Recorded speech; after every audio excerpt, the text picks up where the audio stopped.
Greetings, Dungeon Delvers, and welcome to the first chapter of A Tale of D20's Descent into the Void, where 7 friends journey together to tell the story of mythic proportion.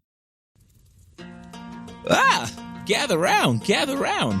Let me tell you a tale of life and death, of joy and sorrow, a tale of D20s.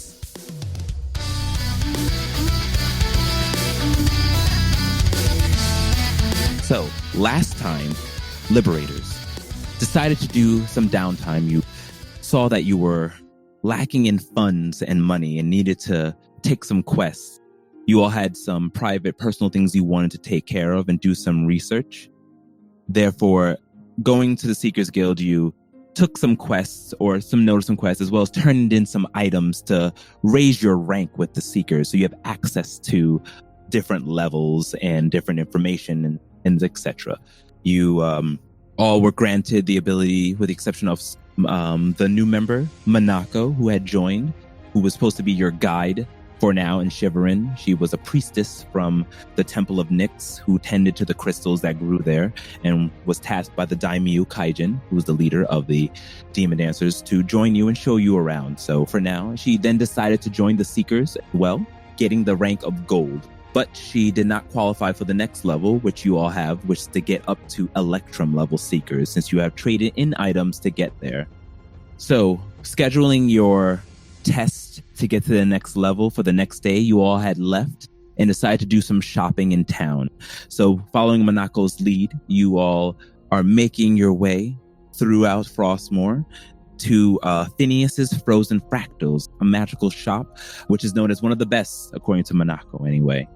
That night before, you had some, well, specifically Duran, you had some dealings with Galdrum. He wanted you to meet up with the warband, as he knew their location, slipping you something in your pocket, and said that tonight you'll step away and hopefully he can convince you to leave your allies and join them in their quest to destroy humanity. You decide to indeed join him and hopefully meet this Doramo who has such a fix on your warband and see if you can convince them otherwise. But in front of Phineas's Frozen Fractals, you all are together. Liberators, what would you like to do? So we're outside the store and So right now it's still early, midday. Snow is falling down. The streets are powdered with fresh snow. You see the building. It's 2 tiers. It's very wide, though, probably the size of 2 large stores. So on top of it, you do see what seems to be the infernal writings, as well in common, of Phineas Frozen Fractals with an ice-shaped, or say like a snowflake-shaped fractal on it, and a large wooden door. yes, I would walk in. What do I see? A very wide, large store, similar to what you would see like in a jeweler's store. There's cabinets and bookshelves full of different items of magic and knowledge and books. There seems to be other drawers and shelves full with other that you can't really see at this point. Behind one of the desks, you see a short dwarven man with a bald head but a large gray beard. He seems to be quite old, wearing a wizard's cloak, a red wizard's cloak. In front of him, you see another tiefling gentleman. This tiefling gentleman, kind of there, he has 2 guns placed in front of this gentleman. They seem to be talking about it and chatting as he has like a bag of things holding on his side. So, can you describe how you look, Cal? I'm standing there leaning up against the desk, trying to convince this dwarf in good faith that what needs done, and he's going to do it for me one way or the other. I have a duster on. It's like it looks like a worn, darker brown leather duster.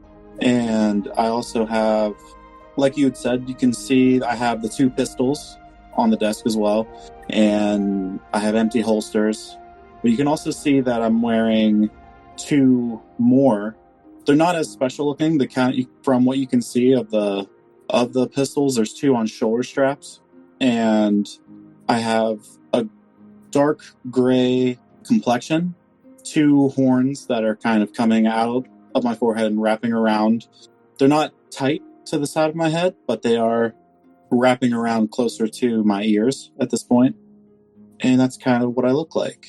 So, Cal, when you're talking with the guy goes, says, well then, this is unique magic, and I mean, no less than 100 gold for the repair. Now that's a little bit steep. Don't you think you could do a little bit better? I mean, we have some history here. Roll me a persuasion check. While this is all happening, Horatio's kind of just looking around the store and patiently waiting for the gentleman to be available. I don't know what the rest of the party's doing. I don't know if you guys walked in with me or not. Minako definitely follows him. At first, mostly because she seems concerned for Horatio. We're all concerned for Horatio. All right. So you all walk in and you see this tiefling talking with the gentleman. It seems to be not a heated argument, but an argument. But at this point, the Phineas you recognize Phineas Minako, goes, it is interesting to work on. 75 gold. Final offer. You're robbing me, but I'll take it.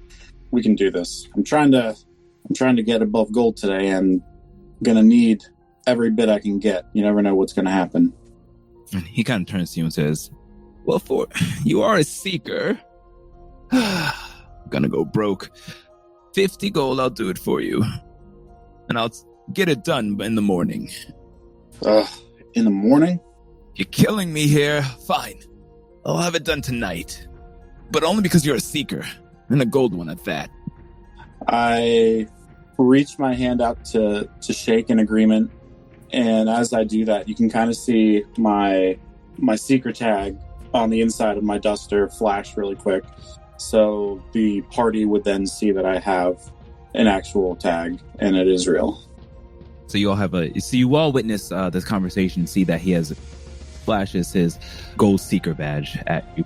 And then at this point, and you don't have to minus your gold. The gold that you have now is already included in this cost. Okay. You kind of turn and you see people walk in, and Phineas goes, one second, I'll be right with you. Oh, no problem. We're just going to peruse the shop while you finish up. Horatio's already looking at everything in the store, trying to see what catches his eye. It's like a kid in a candy store. And as per usual, when Duran comes in, he wants to case the joint just to make sure they're not in danger. Okay. Roll me a perception check, Duran. All looks clear. Looks good to you. You can't really make out any of the back entries or anything like that, but when you look around, it looks pretty clear. Is this store so cluttered with goods and stuff that it's just dizzying to try to keep track of what's going on? It's more so cluttered with magical stuff that you see dust around. It's pretty clean and organized, but it's just you see a weird claw, weird weapon that's bent in a fashion, some trinkets. All this is overwhelming for you. The rest of you who are trained in Arcana can feel the magic coming out of this area. It's a very high magic area. Still standing by the doorway because he really has no interest in being here, but he's here. You all new to Frostmoor?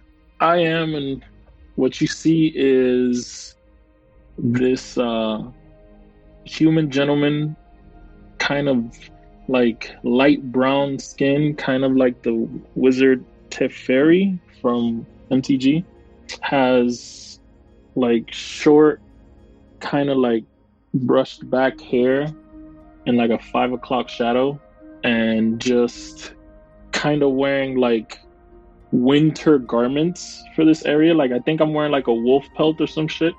Yeah, you're all wearing Viking realness. Yeah, and really you kind of can't see much else. He looks intelligent though. Yes. And I say, well, I am new to Frostmoor, and Well, we've been here for a few days. Yeah, a couple days. But we have the best tour guide now here to show us all around. Minako will step forward. She is a pale-skinned tiefling with light red hair and horns that pop straight out forward from her forehead.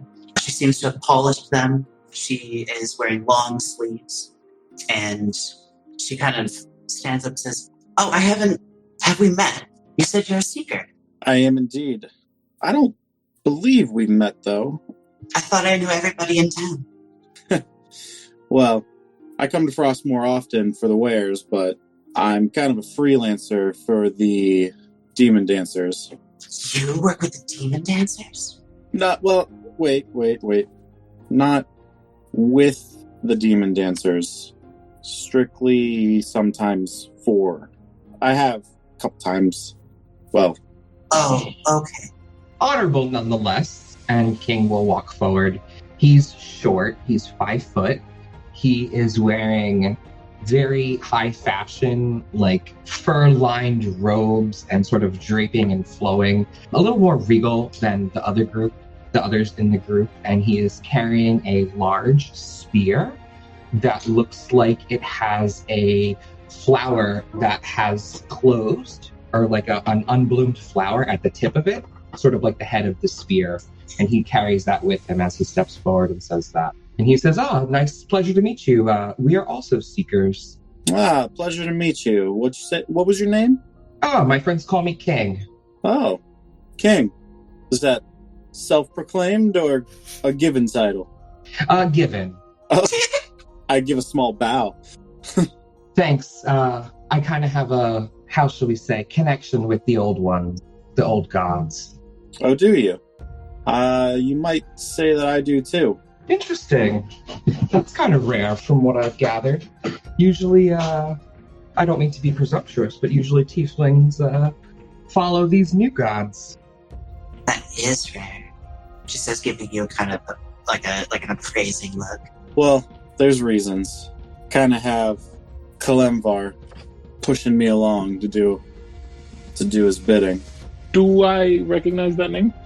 You would know, and same thing with King. You know Callum. He's like the god, the hero turned god of like the underworld, death, of like things of the nature of death. Okay. Oh. Not evil. Like burial. Like very lawful, neutral, like There is life, there is death. I want to say more neutral than anything else about it. Like ambivalent, like death is a natural part of the way things are.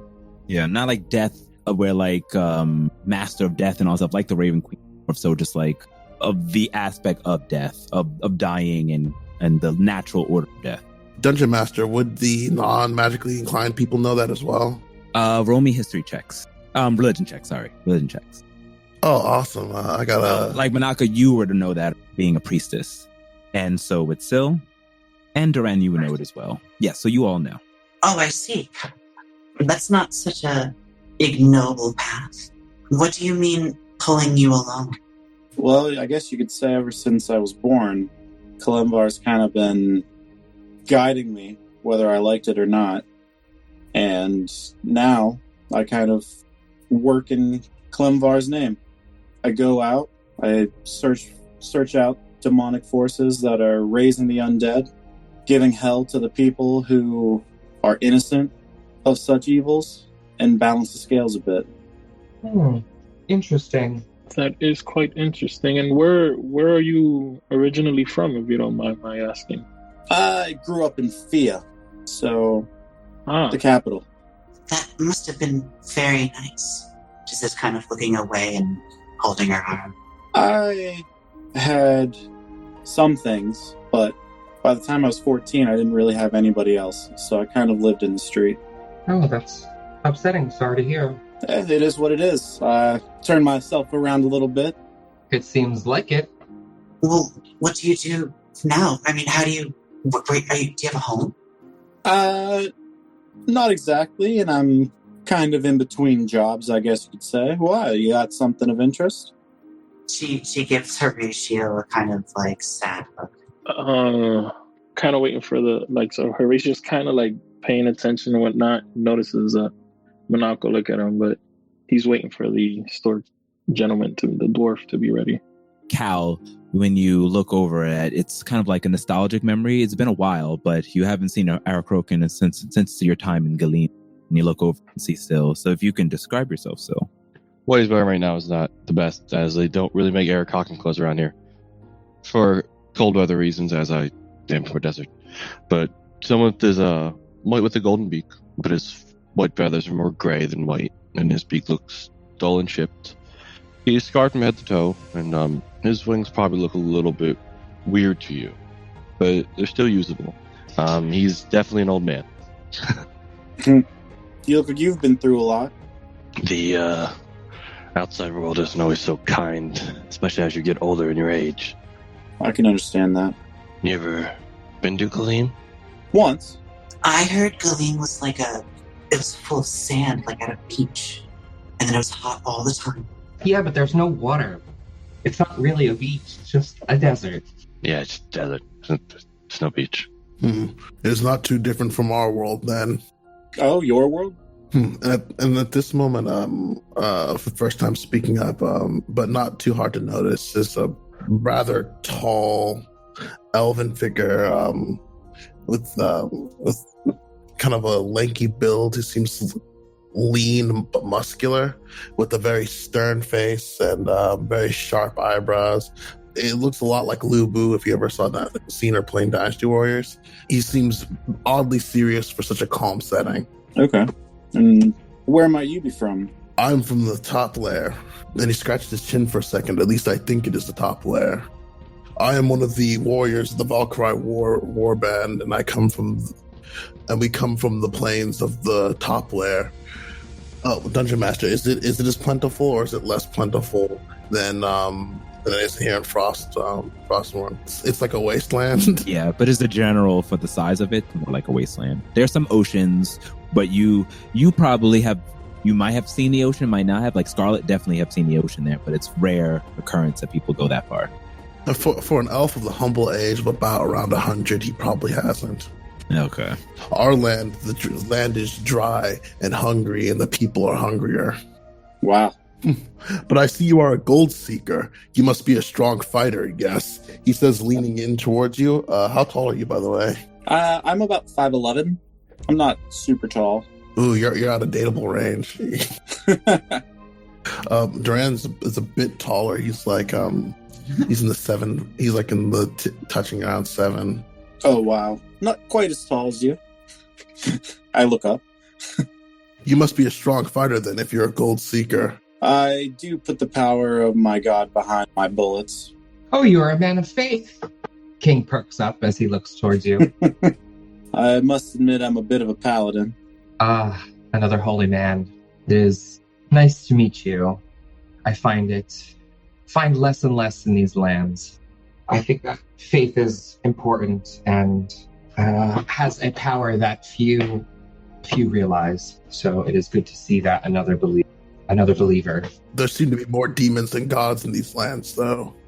And that's something that Kalemvor has tasked me to change. At this point, Phineas says, so more customers. So how can I help you? Hi, I'm Horatio. I flashed my Seeker badge, which is a silver Seeker badge, and the badge that the Daimyo gave us.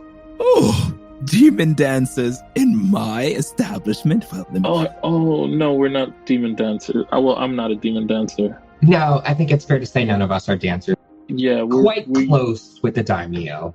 We love the Daimyo. How can I help you? Okay, well, I am just interested in maybe buying some material components. I was wondering if you had some paper and ink to craft spells into a spellbook. He comes in, goes down towards one of the glass containers, begins pulling out parchment, ink, and other types of utensils used for spell writing. And he kind of places it on the table. How much do you need? Minaga kind of slides in while he's looking for all those supplies, and she kind of says quietly to Horatio, "Is it presumptuous of me to ask if you could get some extra for me?" Oh, not at all. No, that's not a problem. I say, well, she would need some as well, and I'm looking. So just for the DM's knowledge, 1 level 5, 1 level 3, and 1 level 2. I'm not trying to get all of them, just trying to gauge a price. It's 50 per spell level, so math time. Yeah. That's 400 plus 100. That's 500. Okay, there you go. You people are good at math. So it will be 500 gold worth of... 500 gold. Mm-hmm. That's not bad. So he kind of goes up and says, for you, for Daimyo and for Seekers, I would say 400 gold. 400 gold. That is great. And how much would you want, Minako? She kind of shyly looks down and then looks back up and says, I don't know what we can afford, but I can copy anything that you write down. Okay. I guess if we could just do half of that, it would be enough for me to be able to cover a few small ones. Okay, yeah, definitely. Could you also give us enough for 250 worth of supplies?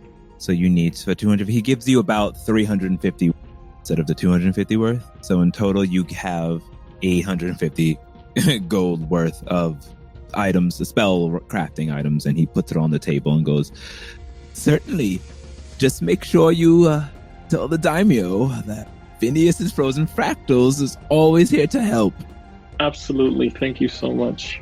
And if he happens to need a magical aid or needs some sponsorship and wants, or if we, just give them Phineas's Frozen Fractals name, and that would be greatly appreciated for business. I would love to do that for you. And since you said sponsorship, I'm so curious now. Would you be interested in sponsoring us? We do have quite a need for magically improved goods. As you see, we are agents of the daimyo.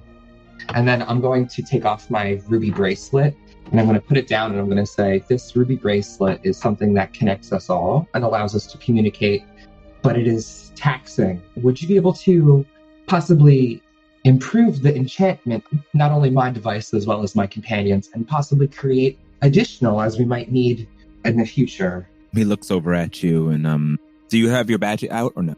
Yeah, I'll show him my gold badge and then I'll say, well, we're all talking, so he's seen the seal of the daimyo, that's for our group, but I'll show him my gold seeker's badge as well. Okay, he looks and says, another gold seeker gracing my shop. Whew, well, I don't mean to be presumptuous, but I'll have you know I am actually up for promotion, and hopefully by the end of tonight or possibly tomorrow, I will be an Electrum Seeker. I'm sort of boasting a little. Roll a boasting persuasion check. Fucking natural 20. Oh, I take note of this. He turns to you with wide eyes and they kind of watery, bobbly, and he goes, you're going to be an Electrum Seeker? And he looks you up and down. Your party looks quite powerful. You know what? And he looks over at can I see the item? And he holds out his hand. Absolutely. And I took it off and put it on the counter, but I'll pick it up and put it in his hand. Oh, okay. And then I'll say to the rest of the group, could you give him your ruby sending trinkets so that way he can inspect them? Horatio takes off his, I think Horatio has a bracelet. Yeah, takes off his bracelet, hands it as he's putting the papers away. I'll reach into the bag and pull out Scarlett's ruby earring and clutch it and hold it close to my chest for a second. And then I'll put it on the table too. Before Duran takes his off, is King still wearing his? No, I gave mine to him to inspect. Too slow. Duran's going to take his earring bar out and slide it out of his ear and then pass it over as well. This is so unsanitary. Still will walk over to the desk and roll up his sleeve and take off his bracelet as well. Okay. So 4 items are presented in front of him, and he begins to say, one moment, and he ducks down. He goes even lower than the actual glass, so you can't see him, and he pops back up. This time he has 2 strange spectacle and eyes, similar to what you saw Lancel have, but he has 2 on, and he kind of stretches it out, and it zooms out. It looks very, steampunkish, and he kind of zooms out at each one of them. Are these? And he turns to you, enchanted by the Aracrokans of Gleam? Oh, yes. We had a few, I don't know. Travis doesn't remember, but King would say what they were. I think they were witches. Witches who enchanted it. I forget exactly what they were. They were the twin enchanters. They were just enchanters. Oh, twin enchanters. Yes, I said we met. Yes, when we liberated the city of Gleam, the leadership gave us access to the royal enchanters, and they were so gracious as to craft these for us. But we've sort of grown and need these to grow with us. And I'll say it diplomatically, like without trying to shade them, but just be like, we need these to be a little better. Okay. He goes, well, the casters and Galeem are quite talented, but I think I can do one better. Tell you what, give me 2 days. No, 3. Around 3 days. I should be able to strip it from its magic and apply it to maybe a circlet or a necklace of some kind. Or, well, I'll see if I can keep it in its original body and make it so that anyone wearing it can access its power. Which means, though, that it will not be attuned to you and anyone can use it. That's fine. I understand. I think that would be quite helpful. If you need additional vessels, I'll pull out. I have 60 GP worth of jewels, and I'll say I have other jewels if they would help in the crafting of this new device. He kind of looks at it. He says, yes, these would aid. Thank you. Well, I will have to say, I would like to sponsor you, Seekers. No, and he kind of stops. Actually, and he runs back and leaves you guys alone for about a few minutes. And before you hear kind of clanging and blanging in the back, he then comes back up with what seems to be a parchment. On the parchment, he says, "Tell you what, I'll do it for free if you can get that stuffy old Lancel to maybe sign a partnership." Yeah, they have tons of magical items and gems and jewels in the Seekers Guild, and I would love to inspect them to raise the quality of my work. But alas, only Seekers or affiliated with Seekers can get in there. And, well, Lancel doesn't really take kindly to me, but if you Seekers talk to him and maybe proclaim how great my magical prowess is, you can, perhaps cut a deal with him. And then, of course, I would enchant these for you, no extra cost. I believe that is something that we could arrange. But you said that, as you said, Lancel and the items within the guild are restricted to Seekers. For me to broker this deal, you might have to enter some agreement and maybe be a quasi-Seeker or have an affiliation with the guild. Is that something you're willing to do? He stops for a second and puts his head down. He's like, too old for adventuring, but talk to Lancel. You don't need to be an adventurer per se, but as long as you have some form of affiliation with the guild, that is all I'm saying. Well, of course, that is my goal, but I guess that would be up to Lancel. And you guys too. Convinced, but you're so charismatic, he says, looking at King. I'm sure you'll be able to work something out, yes? Absolutely. I'll see what I can do. Also, I don't want to mislead you. We do have more than just these 4. I believe, Horatio, are you willing to part with yours? Do you want it to be upgraded as well? My bracelet? I already put it down. Oh, so who didn't? I thought... You all did. No, we all did. Oh, I thought one of us... Oh, okay. I'll say, we may party with additional allies, though. Do you think you could potentially create an additional one? It will take a little longer since I'm creating a new enchantment instead of just moving it over, but if you give me about a couple more days on top of that, if you give me the week, I can have all of your items set and even create new ones. How many do you need? I believe we would just need one new one, right? I think so. Unless you think it would be prudent to get an additional need to communicate with Genji, leader of the Fire Dancers. Totally name dropping. King totally name drops. Okay. I mean, that would be generous. I'm sure Genji would appreciate it. I'll say, never mind. Just one additional one. What about that Galdrum fellow? No, Galdrum doesn't need one. Galdrum, Galdrum's actually standing outside. Just so he didn't want to go in. So all of you are in there with Galdrum outside, just like keeping guard. You know, you could always hire me and I could help speak on your behalf. Oh, are you interested in partying up? We're planning on going very far from home, you know. Well, seems like Duskhaven may have proven to be enough for me with what I've done so far here. Maybe this is what Kalemvor is pushing me to do.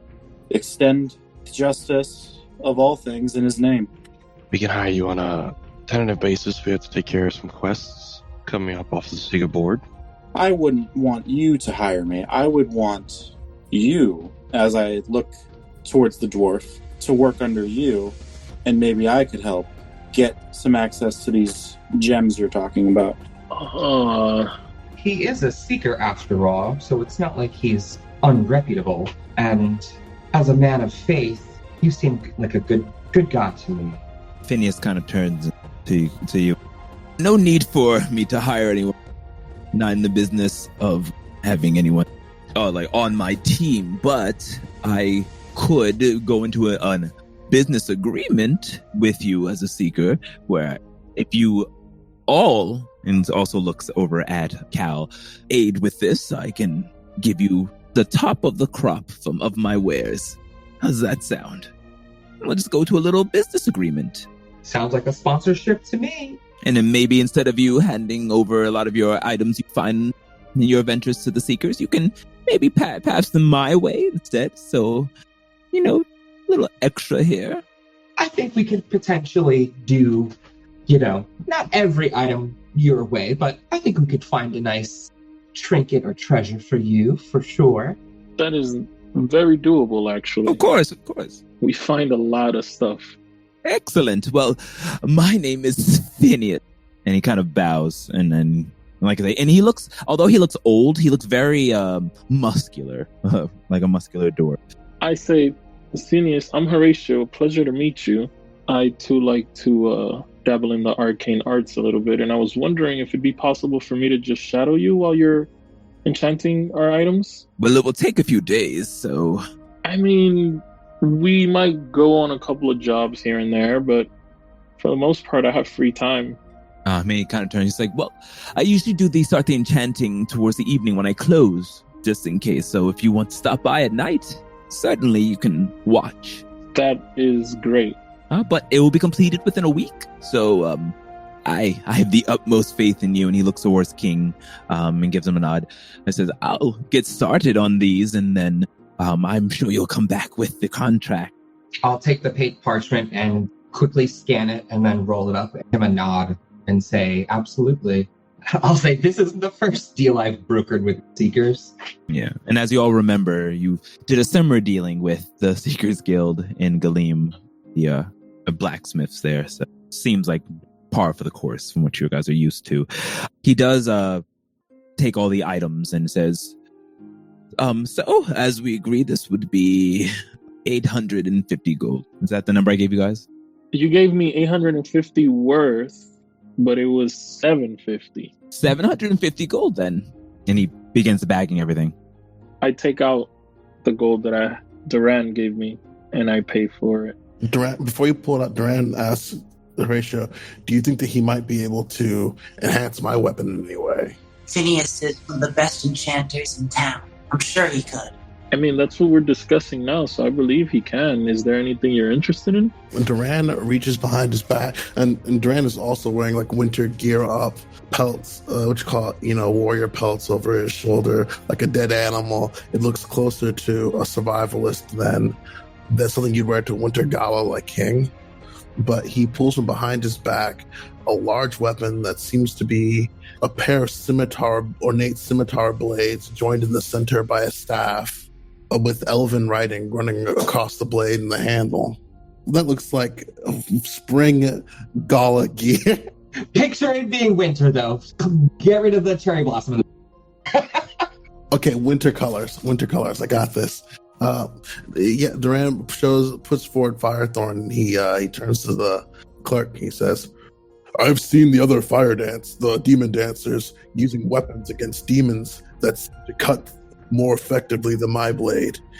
Something about silver and inlaid magics. I do not know magics that deeply, but I do want my blade to cut deeper into these creatures. Oh, unfortunately, I'm not privy to such knowledge.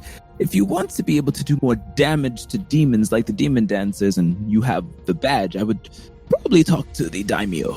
I've heard that they use the blessing of the Nyx to enhance their blades.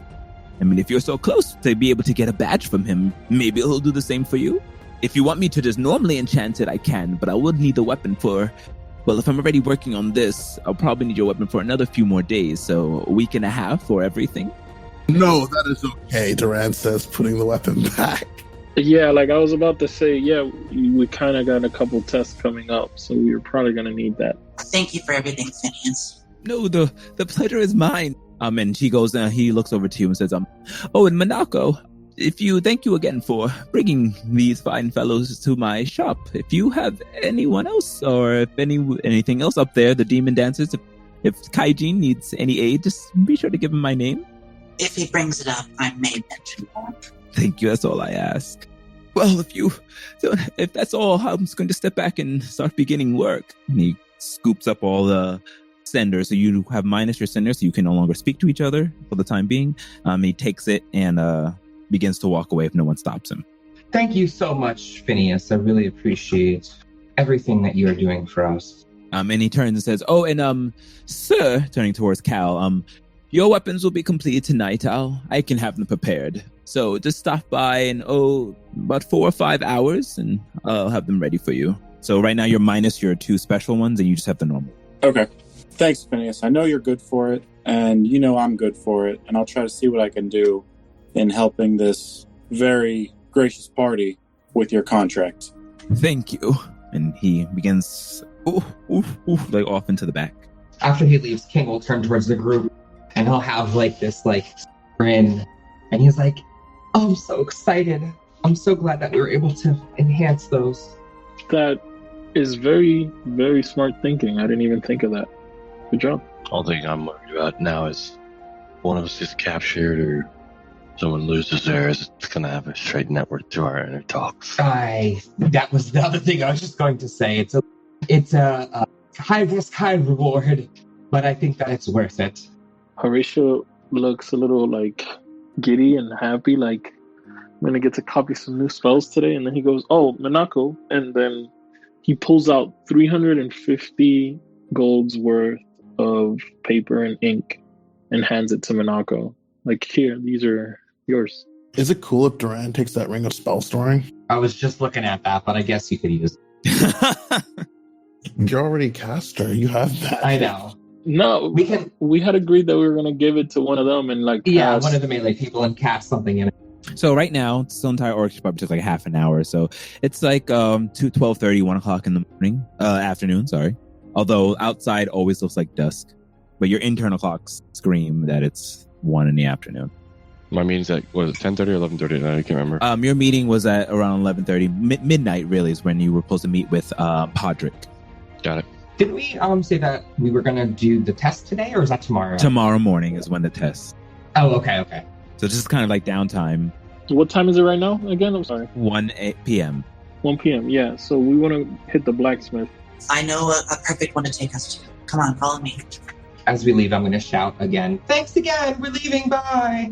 He doesn't reply. He's already out. You guys were in there by yourself, but you're trustworthy. He trusts you with that nat 20 charisma.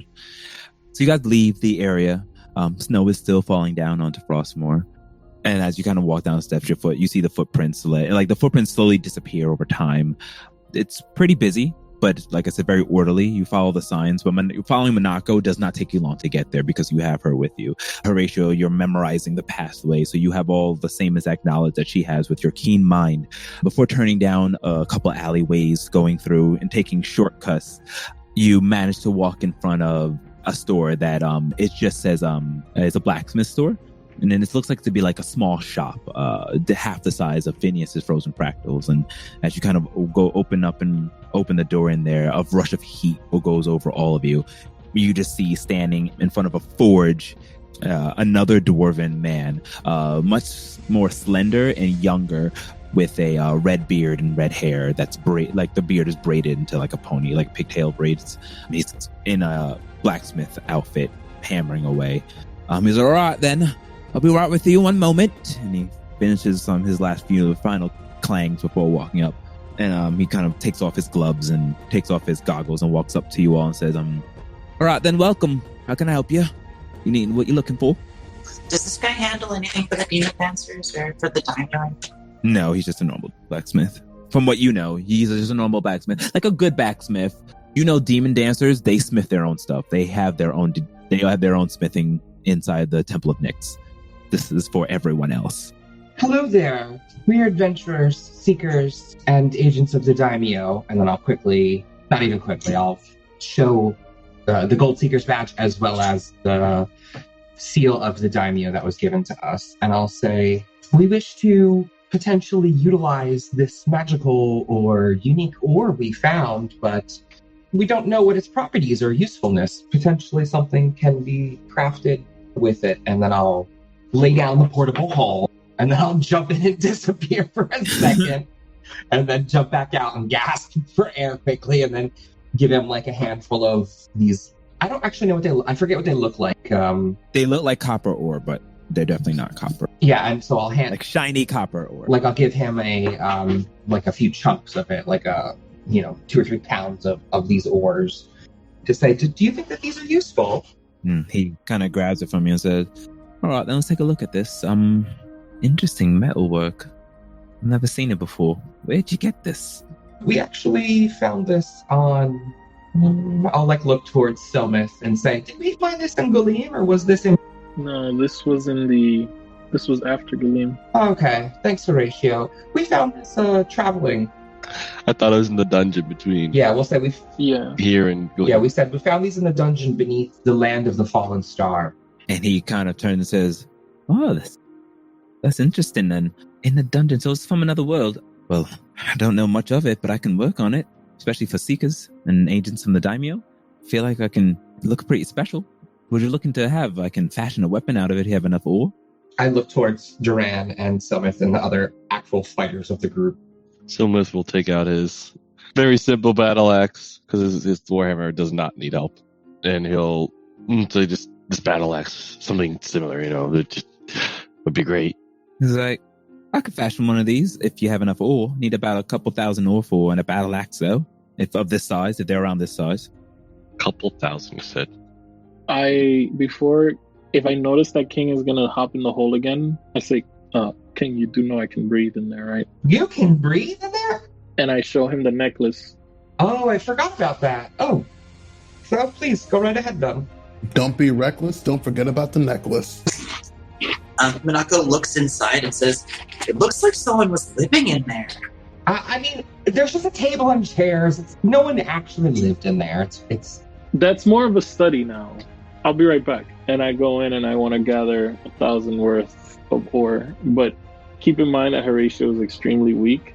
Are you just throwing out of the portable hole, or comes a chunk? You just picture Yeah, I'm just kind of throwing as much as I can throw out. The blacksmith is like, oh, well, wait there. Well, you're making a mess. Excuse me, can you stop? And he kind of yells down through the hole. I come up, what was that? Please, if you wonder, I'm familiar with portable holes. You can just dump all the ore out if it's in there. And would you mind doing it back here in my workshop? Just kind of making a mess of my shop.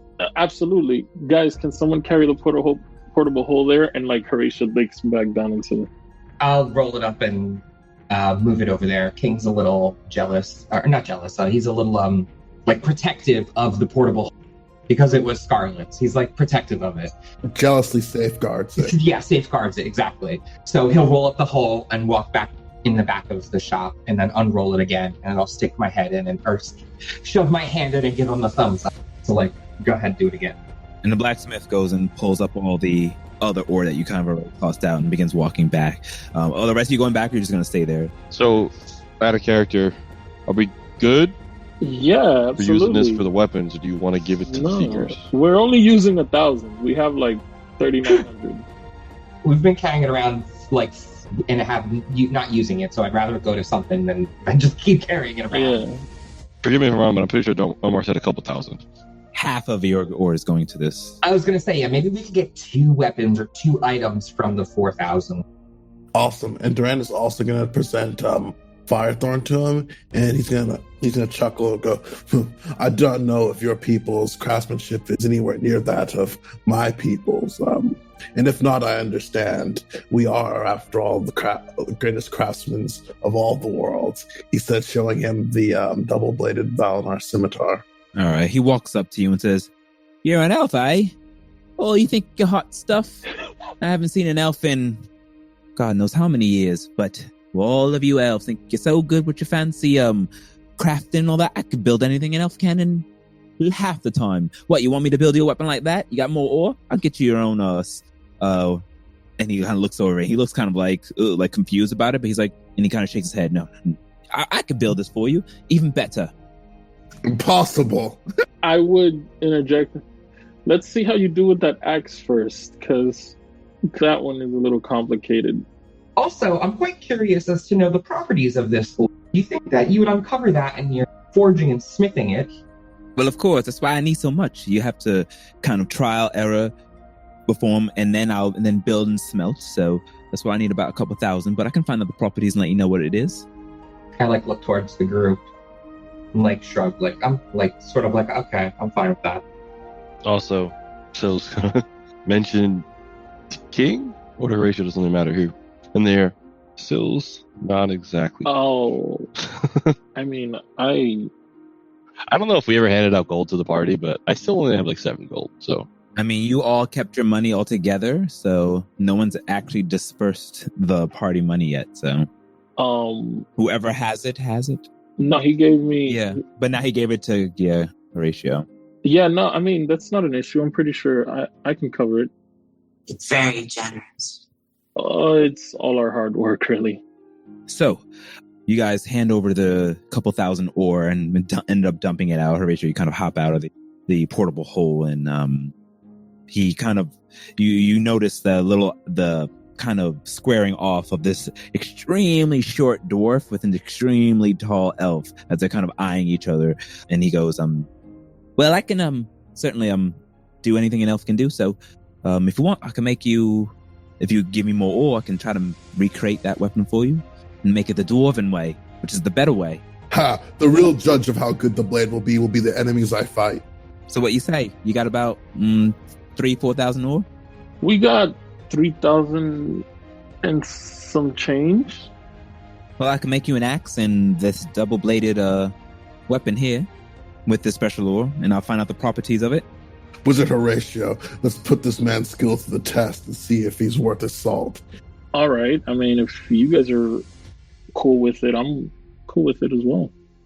Duran, more than anything, his what you call his elven pride is on the line here, and he wants to see what this guy does. He hopes he succeeds, but he kind of half hopes that he fails. All right. So you're giving him all the ore then. So I'm just gonna giving him all the ore. He kind of places it on his table, and after some time, it's just like, all right then. So give me about a week to make the axe and your special weapon, and come back, and I'll prove to you. And then once you get it, we'll talk about cost, because it's not free. The labor's not free, but yes, sir. I can estimate, if I have to pick it, probably for everything, about 300 gold. 300 gold? This thing better fucking sing with enchantments. Enchantments now? I'm a blacksmith, but you're having me doing all this work and making weapons from scratch. You are aware that you're working for agents of the daimyo, right? Roll me a persuasion check. I did say that earlier, too. You can roll a persuasion as well, since you add advantage. I'll say add advantage because King already had said it. Oh, yes. He kind of turns to you and says, all right then, for agents of the daimyo, I'll do it for 100 gold. Does that sound? Much more reasonable. If you can do it. We could even give you 50 up front if you want to. No, I have my pride in the line too. You don't have to give me the money up front. Test it out. I know you love it. And then you give me the money.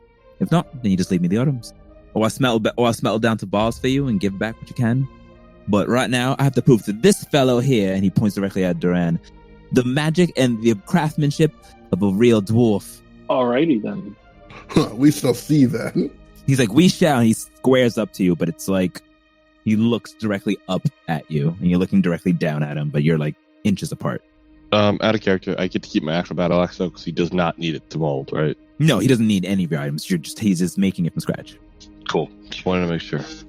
I guess we should get going. I actually would like to take some time to work on these new spells. Yeah, I have some more reading to do myself. And I also have some negotiations ahead of me as well. All right. So he kind of takes the ore and goes back to work and start to begin. He's like, all right, then you can see yourselves out, right? And he begins going at work, and you all just slowly start to leave unless anyone has anything else to ask purchase from the blacksmith, you will all leave the shop. Yeah. As we're leaving, I was going to mention, since I'm not sure if this job's going to be tonight or if it's going to be tomorrow, some other time, I'm going to go rest up just in case it is an all-night affair for me. Alrighty. Shall we head to the tavern? That sounds good to me. All right. So you're all heading back to your rooms. Cal, what are you doing? You don't have a room. I do not. You mostly stay at the Seekers Guild, which is free. Yeah. I guess I'll just head back. Do you guys have rooms at the tavern? Yeah, I believe we do. So you're staying at this tavern? Yes, the daimyo offered us several places since we've helped him greatly, and he's provided us lodgings in the General Inn. I forget the name of it. Did you want to join us? Haha, yes, you should come break bread with us. It is the Shivering Timbers. Shivering Timbers, thank you. Yes, please come join us. I would love that. Galdrim kind of turns and says, "Yet another joining to our party. Mm-hmm. Your lack of alertness ceases to amaze me. We don't even know this man, yet he's already seems to be following us back to where we bed." Aren't we going to learn who he is now? I did not know you were so afraid, Galdrim, Duran says with a slight smirk. He is an honorable man of faith. How dare you sit down to him? I think that Galdrim is just being a little cautious, you guys. We shouldn't be so hard on him. I think he deserves every bit of scrutiny that we're giving him. I agree. This guy seems pretty uptight. I'll do a round of ales when we get back to the tavern. How about that? Don't be unwise, brother. You use this advice. A snake can easily slip into sheep's clothing. And he looks over at Cal and then begins, "But as I'm your humble captor, I do as what you want." You have no room to speak, Galdrim. You know, we could just put a leash on him. It'd be great. How about we get going? So this is your captive? Sure. Captive is a strong word. He's our captor. Captive. Yes, he is ours. I don't know if we're the situation anymore then. I would suggest that we don't speak about this topic right now. Yes, let's keep these affairs to more private matters. And we can discuss it over food. Yeah, I'm starving. Let's go. Galdrim, when we went inside of the blacksmith store, the blacksmith said that he and dwarves could craft a weapon just as fine as any elf. Ha! No, he said he could craft items better than elves, which I took slight offense to as well. Galdrim kind of like, a dwarf think he can match the elegance of an elf. I'm curious to see to see him try. I mean, I've heard that dwarves craft some of the strongest weapons. Strength is not everything. I've never even heard of an elven smith. The elven smiths are legendary. Why, our people If you say so. Our people make the finest of weapons, elegance, poise. They cut, and he kind of draws his sword and begins to like slash it around. They slide through air as if no tension at all. Flesh is nothing but hot butter through this searing knife, and to swing it around and brandish it before resheathing the weapon. If you want the blunt and thick weapon that a dwarf will make, sure, it's strong, but will it get the job done? I told them that we would let our enemies be the judge of that. Duran says, kind of like, Yeah, and he puts his hand on your shoulder and says, "Wise, brother. Yes, indeed. Actions speak louder than words." Horatio chuckles. It's interesting. I also laughed to myself at that. Galdrim kind of walks. He goes, "Do what you may." But he walks up towards Cal. "Just know I have an eye on you. I don't care about the others, but watch yourself around my brother." And he turns and looks over at Duran. "You don't have my trust." Well, I have both eyes on you. And I have both eyes on those strange weapons you have. Who crafted yours? Are those dwarven or elven design? These are most definitely of a dwarven forging. Oh. Cold steel with a lot of force. I pull out one from the shoulder, one of the shoulder holstered revolvers. I thought they're being worked on. I thought you don't have them. He has 4. Oh, he has 4. Oh, okay. You see that he has 4 holsters on. 2 of them are empty. 2 of them clearly have guns in. Yeah, I have two larger holsters on my hip, and that is where you could assume the other 2 that are being worked on right now would sit. And then I also have 2 on shoulder holsters that I kind of pull from underneath my duster, and I spin the one on my index finger. Roll me a performance check.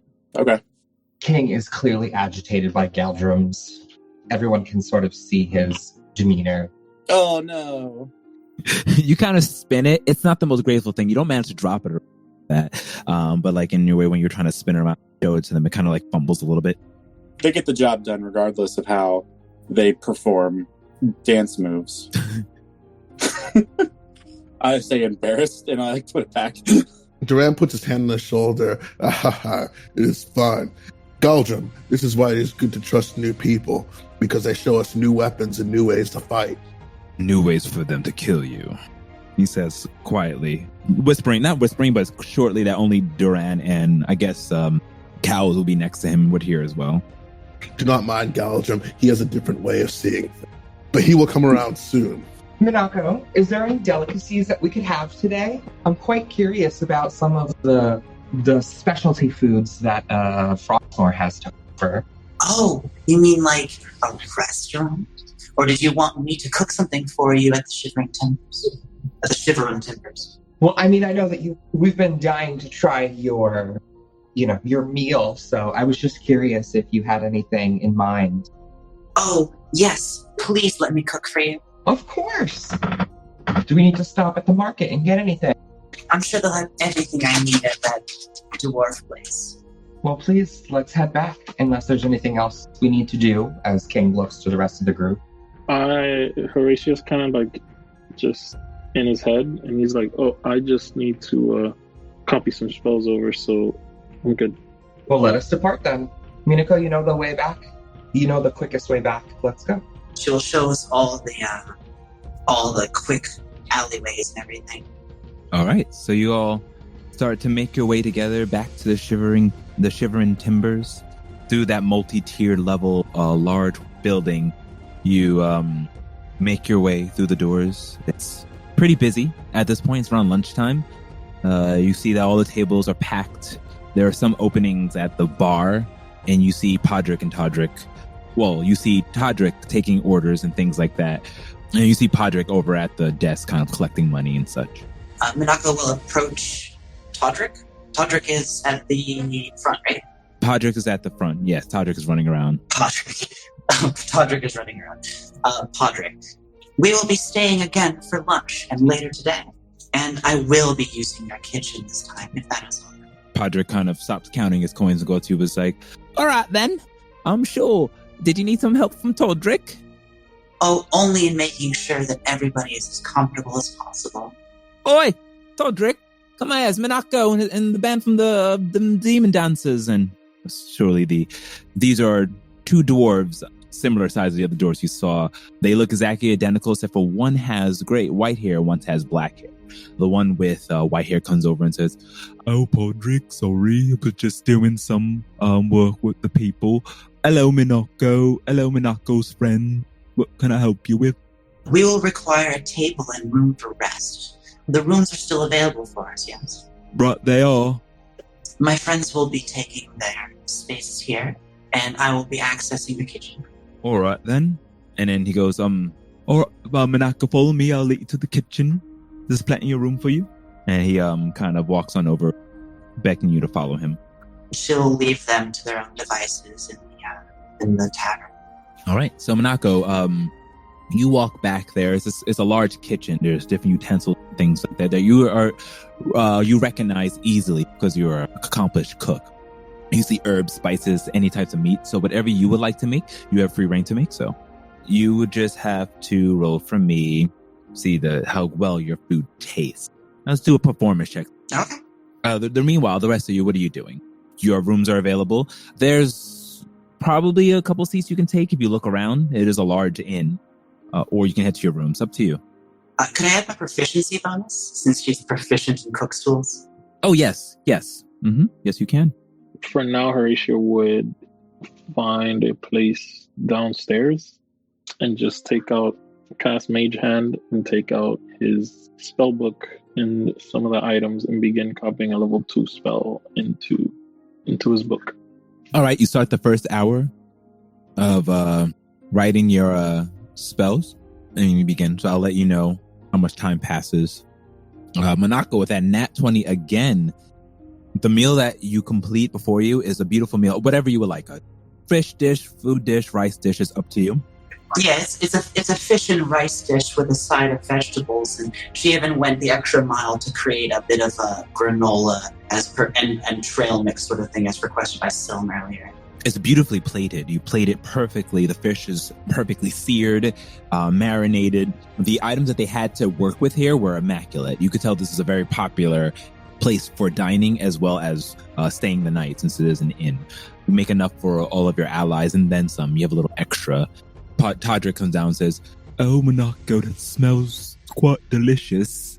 I love it when you cook for us. You mind if I take a little bite?"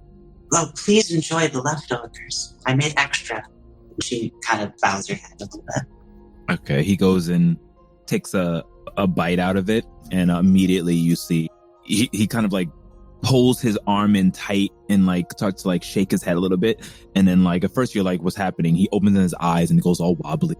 It's like, it tastes fantastic.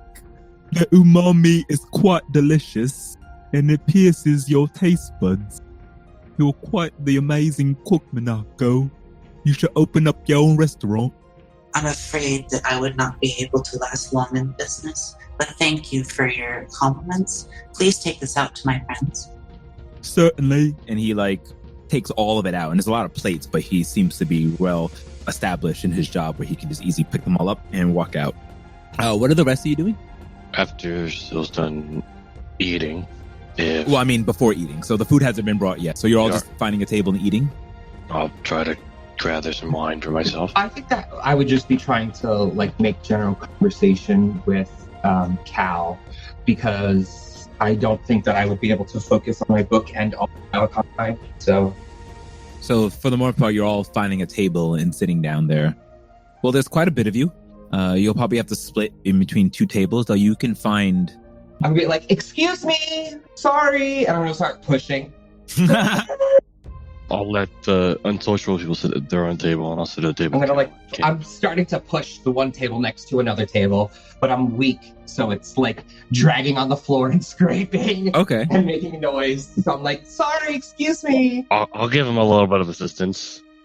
I'll make it a little easier. So it's a very awkward situation. Everyone kind of turns back here, pushing the table, and kind of just help pick it up and move it over. So yeah, you're able to get two tables next to each other, and now your entire, although you look kind of conspicuous, are all sitting together at these two tables. At that time is when Todrick comes over with the plates and says, "Oh, glad to see you make yourself at home. Here you go," and starts handing over food. Monaco, you're slowly like following from behind, unless you were doing something else. No, she just takes a moment to clean up and then follows after. So you're all sitting at this table that's been pushed together, this delicious meal in front of you. While the plates are being set, I speak up and say, "Let me get the first round. Mead, ale, water?" I'll have a mead, please. I'll have one as well. Mead drinkers. Interesting. What about you, Doran? Water will do for me. All right. Water, mead, and one ale, please. I'll say to Cal after he comes back with the round, "Thanks so much. I really appreciate your generosity. So I hate to dominate the conversation, but I'm just so curious as to know more about your deity. Like, how did you become the champion of Kalemvor. I know you said you were chosen since birth, but there must have been a defining moment." I guess you could say that the defining moment was the day I became an orphan. Well, an orphan the second time. My father was kidnapped by some Darrow, and unfortunately didn't make it out of that. Kalemvor, almost like a whisper in my ear, has been pushing me ever since to sort of find my own way and balance the scales for the unjust death of my father, my village, and, anything else that I seem to have placed in front of me. I'm sorry to hear that you had such a rough choosing. It wasn't easy, but I wouldn't be who I am, and I wouldn't push myself so hard to right these wrongs if it wasn't for my father, Galilia. Well, praise the gods for our encountering and our meeting. We wouldn't have met you hadn't been in their divine vision. Yeah, it seems as if Kalemvor is guiding me, even now, to meet with you. You are very lucky to have such a positive connection with your country. I don't know if positive is the right word, but I'm sorry to hear about your father. I appreciate that. It was a long time ago, but that is where Kalemvor first really spoke to me directly. I look longingly into my ale that I start sipping. But tell me about yourselves a little. I mean, I've been mainly here in Duskhaven. I've been down to Thelos. I've been even as far as Swamp Cross once or twice. But I primarily stay up here where it's nice and cold. Thelos? How's Thelos? Oh, it's been a few years, but it was... We've heard quite crazy things, but it's just, our path guided us towards Shivrin, so hopefully one day we'll get a chance to go to Thelos. It's a beautiful, beautiful city. I've never even left Shivrin. Really? Oh well, hopefully soon that won't be the case much longer. Yes, with your help, of course. I was very impressed by the way you handled brokering those deals, King. Oh, stop. I mean, I am a man of honor. I am bound by my word. You became a gold seeker, so you are officially invited into our party. I would not renege on such a deal, and you are more than welcome to join us. I have to apologize to you. For what?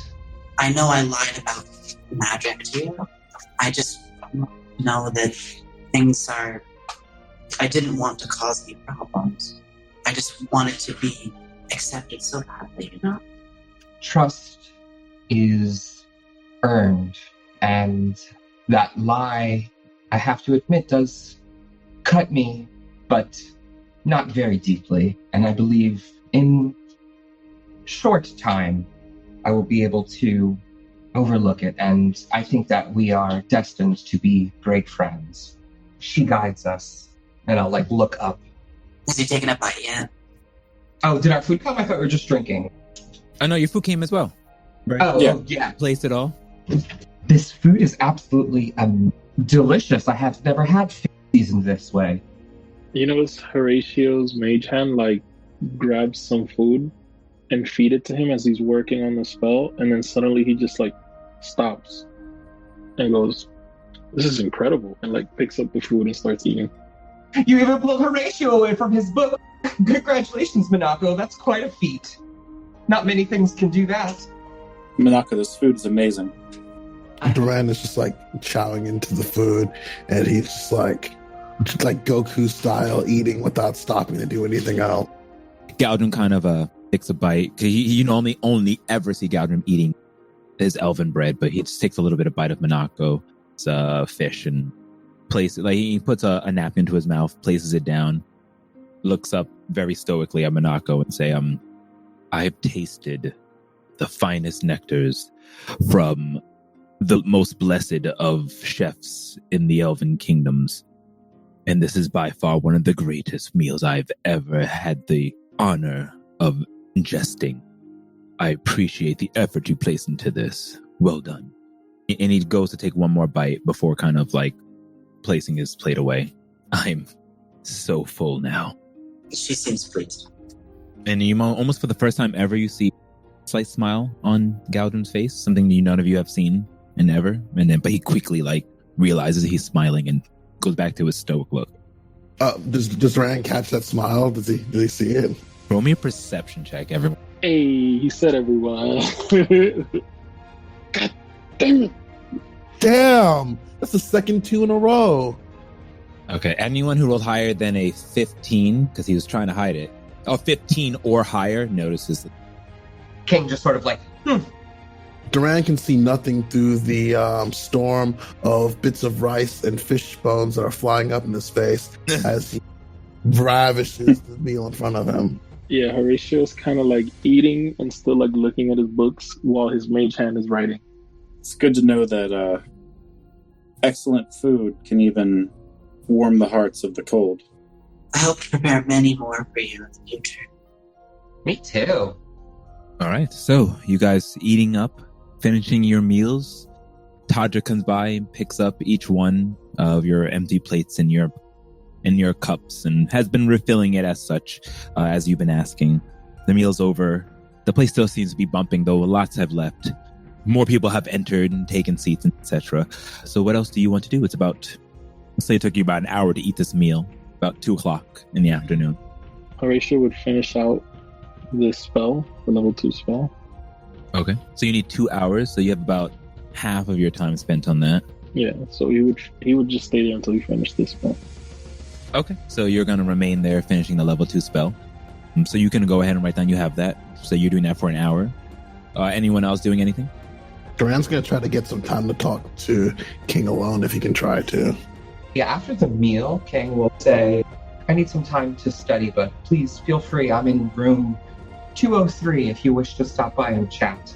And also, as he looks around, he'll say, if you are to join us in our adventures, Cal, there's some things that we should discuss, but I believe it should be in private. Duran, you're cursed with them twos. So all your rooms are call. So you'll say you're in 2K. Yeah, I'm in 2K. And I'll excuse myself and bow to Minako and say thank you for this delicious meal, and I look forward to the next.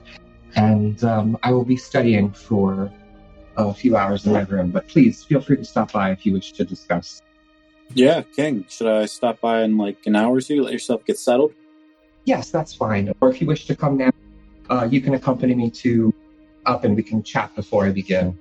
Sure. I wouldn't want to interrupt you. And Duran, you said you wanted to speak to King as well? Yes, Duran want to try to talk with King briefly and catch him for a conversation. So, you saw me excuse myself and then offer Kat to come with me, so... All right, so Horatio, you are staying in this area, the food area, the study, this while you're reading your books. Minako? Oh, she's just going to stay with Horatio downstairs after helping clean the floor. Okay, so you're just tending as well, and then hanging with Podigy and Todrick and Horatio as they kind of come to greet you. Syl, you're doing what? Before everybody leaves, he's going to ask, do you guys want me to go pick up some of these quests that we picked up from that one man, the researcher or the scholar, whatever his name was? Actually, yeah, that wouldn't be too much of a hassle. Anything that requires us to find anything or retrieve anything, I guess. What else do we have in mind? King will pipe up and say, I have a time limit studies, and if we are to take a quest, I would prefer the escort mission that was described. It offers the most downtime for my studies while we are on the road, if the group agrees. I'm absolutely okay with that as well. We still need somebody who'll set the job up and meet him. If you want to go get the contract and facilitate that for our group, I would be fine with that matter. I can fill in Callum with the details and he's interested in joining us. I'm fine with doing that. Duran, do you have any thoughts on the mission, or are you okay with it? Duran isn't too partial about the missions. He seems to be, his mind seems to be focused on something else at the moment. Okay. I specifically do not ask say, so then it's decided. Thanks for dealing, Sylmis. No problem. So the caravan one, the one that King wants to do is an Arrow Watch? That's what they're from Arrow Watch. Yeah. So if you want to meet up on who you need to do to get the caravan to Arrow Watch, you have to go back to the Seekers Guild and talk to Lancel. If you want to do the artifact one, you have to go to the Frosty Fletcher, that's where he is located, the artifact seeker. So it's up to you which one you want to go. But while you ponder on which one you want to do first, And I'm trying to get everybody to make sure we're all good with this before we do this, because obviously we can't talk to each other anymore. So you guys don't want to do the artifact one. You do want to do the caravan? I would prefer the caravan one, the artifact one after it. It's just because I have this time crunch. Right. I agree with that. I don't know if we can take one job at a time, so I was kind of curious. Like, Because isn't one in Broken Bay and one in Arrow? So they're like completely opposite direction. Broken Bay is a different one. That's Monster Slave. Oh, that's the monster. I'm specifically talking about the ones that were already in Frostmoor that I can go talk to the person. Yeah, I think the Frostmoor escort was. That's an artifact one. I think wasn't the escort from Frostmoor to Arrowwatch and then back. Yes. So if you wanted to do the artifact one, you have to go to the Frosty Fletcher and speak to Erickson Dilo. If you wanted to do the caravan, you have to go and talk to Lancel. Tell you the information on that. Oh, I need to talk to Lancel anyway. So if you want to do both, you can. I mean, nothing's stopping you. So it shouldn't be too hard. Or you can take both. He has 2 quests. You can take both. That's right. Yeah, he has both. It's one's 2,000 GP, one's 1,500 GP. They're both artifacts. Or lost relic. I would say just ask on the time frame. Can we accept both, but we're going to do this one a little bit later? Or is there a time crunch on it? Totally up to you. So, what would you like? So, what are you guys deciding to do? I'm going to go to the Frosty Fletcher and find this Erickson Dilo man. All right. I'm going to talk to Cal and read and wait for the group to reconvene, and then maybe we'll go to the Seekers tonight to talk to that. All right, so Horatio, for your hour, it does pass. Unless there's anything specific you want to do, you manage to complete the hour at least, and we'll see if it extends of writing that first spell. So go ahead and write that spell into your spellbook. Perfect. Thank you. Haha. No need to say what it is. Monaco, you converse with Horatio and also Podrick and Todrick. Is there anything specific you wanted to do, or you just wanted to say and with Horatio? Is it possible to copy a spell from someone's spellbook while they're copying a spell in that spellbook? Because I don't think so. No, because you have to practice it, see if you get it ready. So it's like you can use his spellbook and use it to practice, but he won't have access to his spellbook. Yeah, well, he's writing. Exactly. Yeah, I'm writing in it right now. Yeah, no, she's just keeping company. And also, if you're writing a spell from a scroll, but the scroll is used. So I don't know if you're writing the scroll's used. Yeah. No, it's from the spellbook. From the other spellbook? Okay, Resriel's spellbook. So then that you can hand over to her if... Oh, yeah, it depends on which spell you're interested in copying. I don't know what spells are in that book, but she's just looking for Detect Magic. Well, I do have Detect Magic, but it's in my own personal spellbook. I'm more than willing to let you copy it. Let me just finish. Yeah, when you have access to yours. So when I finish copying my spell, I would say, like, here you go, you can... And I'll let her copy Detect Magic. Okay, we'll see if there's enough time for that, but you have the intentions of letting her copy that as well. Yeah. Okay. Duran, you walking up, make your way to the second floor. So if you wanted to pull them out, you could do it now, if you so choose. Or wait till you get to the room. Duran is going to say in Elvish while he's walking with King and Kyle. He doesn't know if Kyle speaks Elvish or not, but he says, cousin, I need to speak with you alone for a short period of time. It is important. I will respond in Elvish and say, certainly. Galdrin will say in Elvish, but speaking to you, Duran, did you want me to join you, or do you want me to go back to the room? Galdrin, so I'll meet up with you sooner, but for now I must have this conversation. I must meet up and speak with King briefly. Certainly. And he kind of gives you a look. You definitely notice he gives you a look. Now, now whether you understand what this means or not, it's up to you, but he does give you a look before heading towards the... Can I roll insight? Totally. Okay, guys, you think it's going to be a 2? I think it's going to be a 2. It's not a 2. It's not a 2. Still really shitty. All right, so you probably don't get it, but he gives you a look and then continues walking to his room, to the room that you guys share. He's really concerned about me. I'll say to Cal, please give me a second with Duran. Could you go back to the bar real quick and grab us another glass of mead? I'll come get you in like 10 minutes. Apologies. Not a problem. I head back to the remainder of the group, and I notice Minako is waiting and like kind of looking over the shoulder of Horatio, trying to potentially see if there's anything she can glean from the book. And I ask Minako, I vaguely heard you talking about Detect Magic, the spell. Are you familiar with it? Oh, have some familiarity with some magic, but sometimes they let loose, and I've just been trying to make a habit of keeping all my records. If Syl hasn't left yet, he's going to motion to Cal, say, you can come with me if you want, but it's up to him. Or if I've already left, doesn't really matter. No, you can say you haven't left yet. Fine. I'm motioning with my wing and my arm at the same time. To, like, motion him over and be like... I could do that. I have a little bit of time. I think King had some party information to distill that he didn't want publicly spoken, so I don't think we can maybe discuss all of that. It depends. How important do you think what King has to say is? I don't want to be rude to him either. I would get on his bad side. King will be fine. I won't give you any of the gruesome details, but I will give you the general overlay of what's happened. Since I've been here, at least. Okay. And I think as we're walking through the town, unless somebody's listening, we should be fine. People are always listening. You must be wary.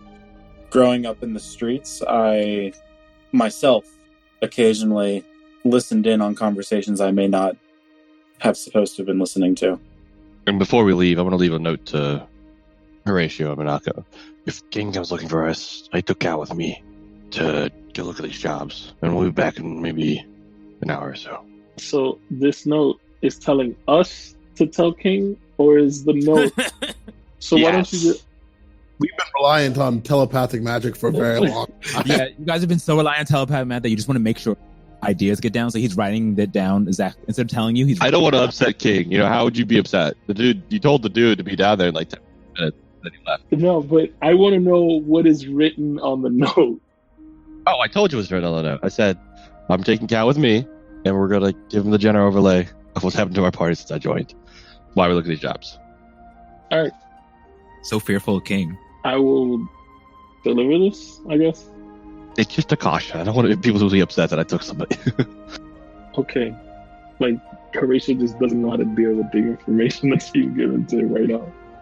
Is there something I'm supposed to know about you guys? I don't think so. I mean, we kind of got into a little scuffle, so to speak, but it's fine. I like to believe it happens in every group. Sometimes you have disagreements, and there was something that we saw when that Enceladus was messing with our heads, and I believe it has everyone shook right now. It's just going to take some time till we find our groove again. Oh, okay. Well, I hope everything is okay with you guys. I'm sure it will be. All right. So Cal and Syl, you head off towards the town. Meanwhile, upstairs, meeting in King's room, Duran, and King, you enter his room and are alone. What can I counsel you with, cousin? Cousin, a lot is on my mind. And Duran looks down. I fear that I have not been as honest with you as I should have been. King raises an eyebrow. There are things about myself and where I've come from that I felt would hurt your trust in me. But I feel that I must tell you the truth now. It is more pressing than ever that you know where I come from and what I must do next now. I believe you've made it clear that you are part of the Valkyrie. I know that you do not hold those ideals as close to your heart as Galdrim and the others. But what you say is worrisome, but please go on. You know that we are family and you can rely on me. I do not believe in all of my people's ideals. I believe in honor. I believe in nobility. I believe in keeping my word and fighting as hard as I can and never backing down to an opponent no matter what. But there are things that I do not believe. My people, no. They are your people too, King. Our people at some point have this belief that if we are to get rid of the humans on the outside world, that will fix everything and will restore our people to their previous glory. I once knew someone whom I've held closer than any other brother, who held all the beliefs of the Valkyrie to his heart. He and I both were students of Galdrim. He was the one who explained to me what the plan was for our people, and in our disagreement, in our heated pain, I was forced to take my own brother's life. I put my hand up to my mouth, like a gasp in horror. Violence is never the way. It upsets me that you had to do something so gruesome to your flesh and blood. I do not delight in what I did, and it pains me every day. But I still believe in what I believe in, and I still believe that my brother was wrong, and I believe that the right way for our people is a path of peace. Brother, I do not want to stain these hands with needless blood ever again. And I believe the future for our people will come in uniting us in a way of peace, but it will take power to do so. That is why tonight I must meet with some people to discover the truth. What are you saying, Duran? Cousin, I must go alone to meet and find out the truth about what's going on with the war tribe, with the Valkyrie, and with my kinfolk. I know they are misguided because in my heart, I know what the truth is. And the truth is that peace can only be made from consenting equals and friends. What if they kidnap you and take you and force you to comply with their will? You're walking into a pit of danger, especially alone. Do you think that is the wisest course of action? I do not know what the wisest course of action is, cousin. I only know what my heart tells me, and the pride of my people tells me that I must face this challenge head first. But I will tell you this. And Duran steps forward to King and goes, I promised you that I would protect you, and that when Scarlet was gone, I would not let any harm befall you. I let you get taken from us once. I let harm come to you. I do not trust anyone to protect you as well as I can, which means I cannot let anything happen to myself. And at that, Duran is going to attempt to hug King close. I'll embrace him. Duran, holding his hand behind King's chest, says to him, I will never let anyone harm you. I hope that we are the bridge between our kind. You are right. We are of one kin, and I hope that we can reunite it. And I trust you. Duran, if you believe that this is the best course of action, I will not stand in your path. But I worry for you, and I will pray for you. That is why I tell him to give counsel to your cousin. No. Friend. Family. We are family. And that is why you are also my brother. Brother. King will echo back. And I'll squeeze you tighter. And I'll say, I don't want to let you go, Duran. As long as you are praying for me and holding me in your heart, I have seen the miracles of your mighty, but I've also seen the miracles of your perseverance and the perseverance of our friends. I am afraid of nothing. Can you at least tell me where you will be?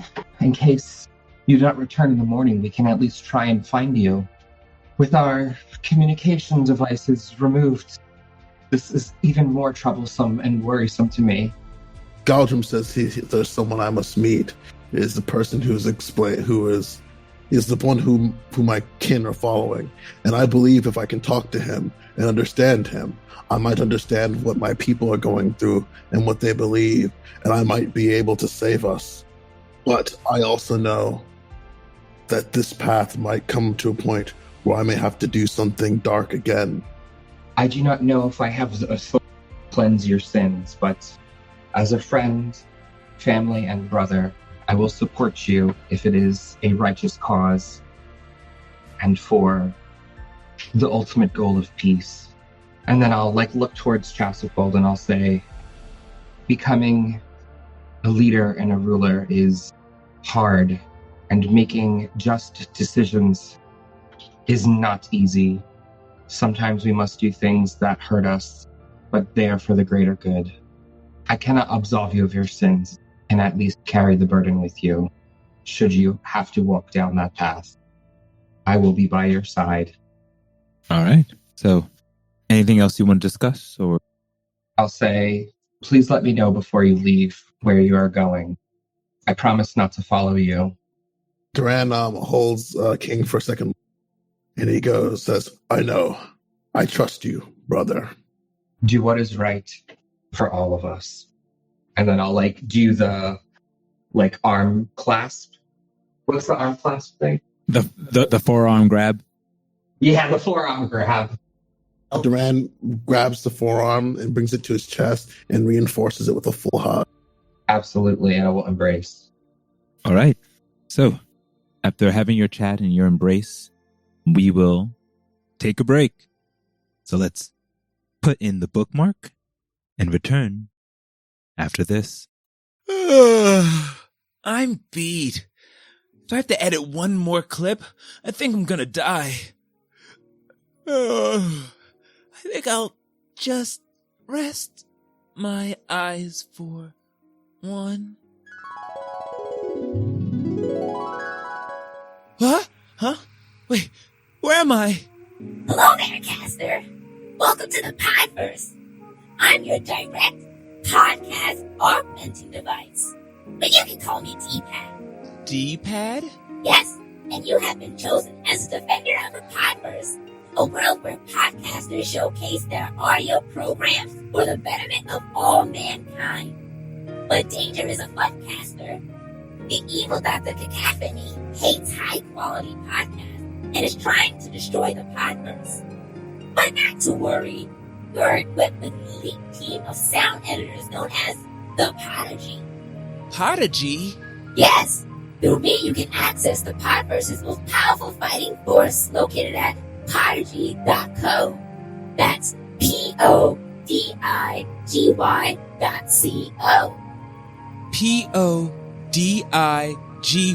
Podigy.co. Got it. Using their unique tools and skills that will give you the power to edit out those dreaded ums and hisses, beeps and boops, and noise created by the minions of Dr. Cacophony. That's not even the best part.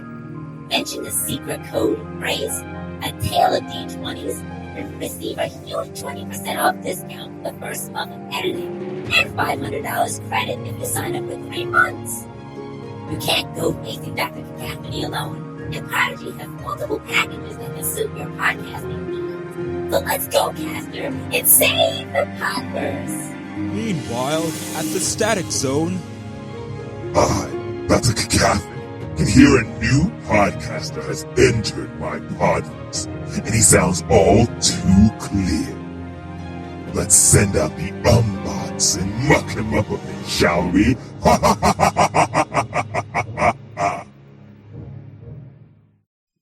Hey there, Dungeon Delvers. Thank you for listening.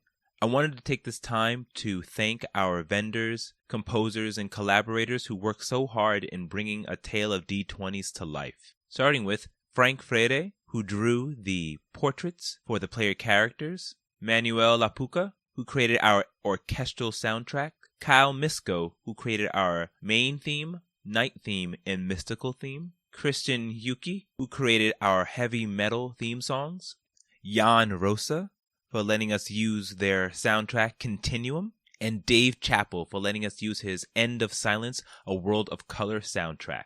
You can find more information on all of these artists at ataleofd20s.com. So, click on to part 2 and we can continue our epic tale.